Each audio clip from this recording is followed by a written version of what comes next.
అసలు ఫ్యూచర్ ఎక్కడి future city? ఈయన ఫ్యూచర్ ఏందో ఆయనకే తెలియదు. రేపు ఉంటాడా ఎల్లుండి బీక్తాడా తెలియదు. ఆడ సిటీ లేదు.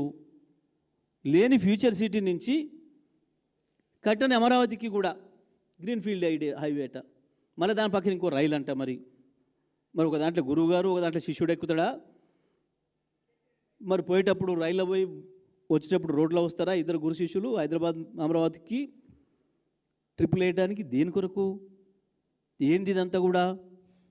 ఇవన్నీ ఏం తెలియజేస్తూ ఉన్నాయి?